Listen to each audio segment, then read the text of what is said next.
differentiation. This is our quick, easy way to check our first principles answers. It's a good skill. Okay.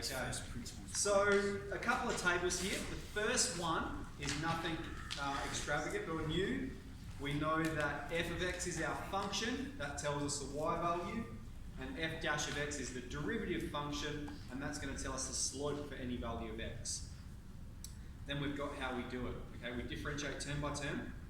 And if we have x to the n, then the derivative is nx n take 1. So we must express anything we want to differentiate in the form x to the power of n.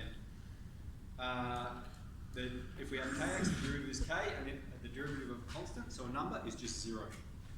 Now, we're filming, Austin? Yes, yep, we're good. So number one, we've got y equals x to the power of 7. So we need to make sure everything's expressed as x to the power of n. Done. Then we're going to differentiate it. Now, because we've got y here, we're going to use this notation, dy on dx. So the rate of change of y with regards to x is nx to the power of n take 1. 7 take 1 is 6.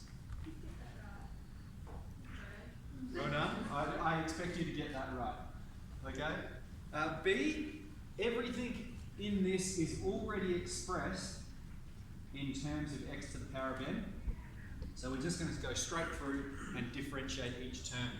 So dy on dx, okay? The first term goes to 0, so that's just disappeared. We don't even need to write it. Now minus 3x is going to go to minus 3. Alright, so we've seen the derivative of kx is k, which means that we've got the derivative of 3x is 3, and we've just got the negative hanging out the front. Oh, hang on, that's the power of 4. The power of 4. Yeah. Sorry about that. So it's going to be minus 3 times 4x to the power of 3. Okay? Now, if you want, you can go straight into, well, that's minus 12x to the power of 3. You can go straight from there to there, if you recognise minus 3 times 4 is minus 12. And the derivative of 6x is going to be 6. Okay, there we go, that's a bit better. Okay, part C. Again, we've got y equals, and we've got 4x squared plus 7x, and then times x take 2. So we will learn some rules later on to differentiate a product.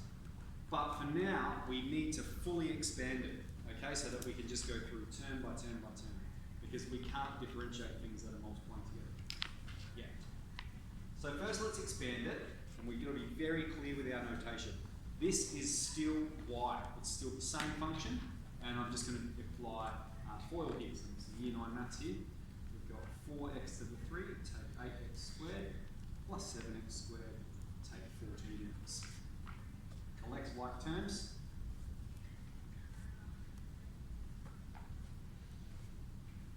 Okay.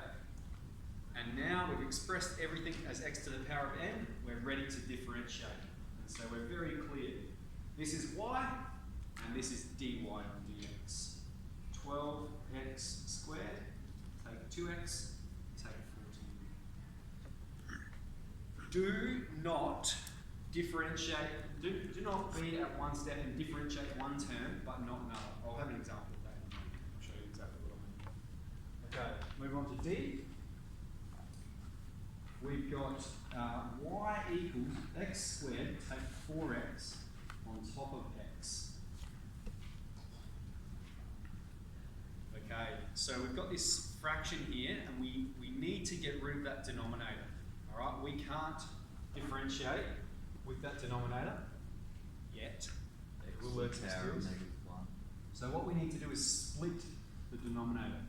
So that's x squared on x, take 4x on x. Okay, I'll show you why that's okay mathematics. Like if we had a take b on top of, what about like this? If we had a on 2 take b on 2, we know that we can write that as a take b on top of 2. So we're just doing the opposite. Okay, we're going from that, we're splitting the denominator so that it applies to both terms. So that's okay.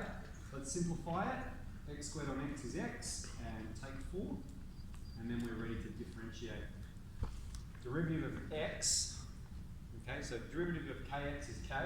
Here we've got 1x, so we do 1, and minus 4 disappears. Could you just go straight from the first step and cancel the x's? Absolutely.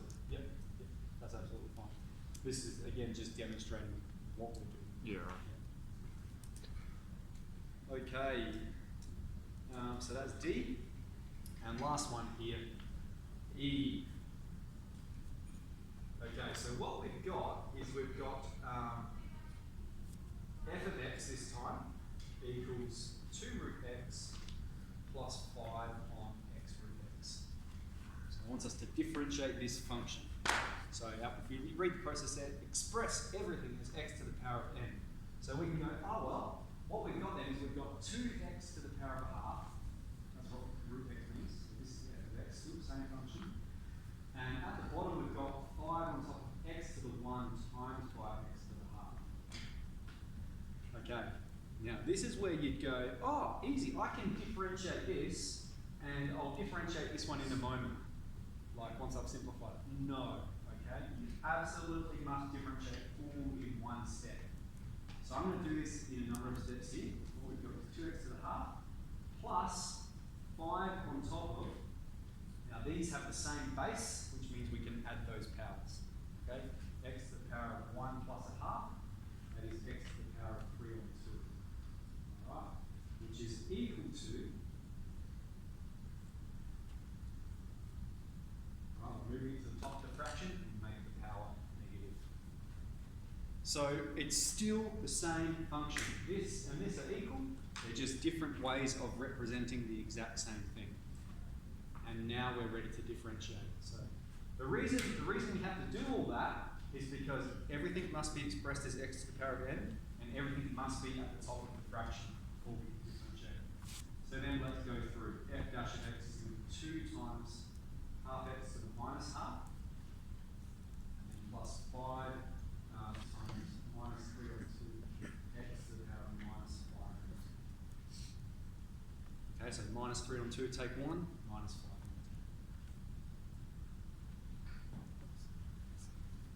2. Now, throughout calculus, okay, throughout the first test, it's going to say differentiate without simplifying. Okay, so that means here you've got full marks because you've differentiated. You could, however, simplify it, couldn't you? And if you look in the back of the book at the answers, you'll find that all of them have been simplified. Okay, and so you'll have this answer here, but they're going to represent it differently. So I'm going to show you how they're going to represent it. So firstly, the 2 times a half, that's going to cancel. And so you've just got x to the minus half, which is 1 on top of x to the power of a half. Alright? And then this part here, you've got 5 times minus 3 on 2, so that's going to be minus 15 on 2. And then at the bottom, we're going to have x to the power of 5 on 2. Okay, we're moving it to the bottom and making the power positive. And then they're representing everything as a root. So here we've got 1 on top of root x. So I'll show you a few things.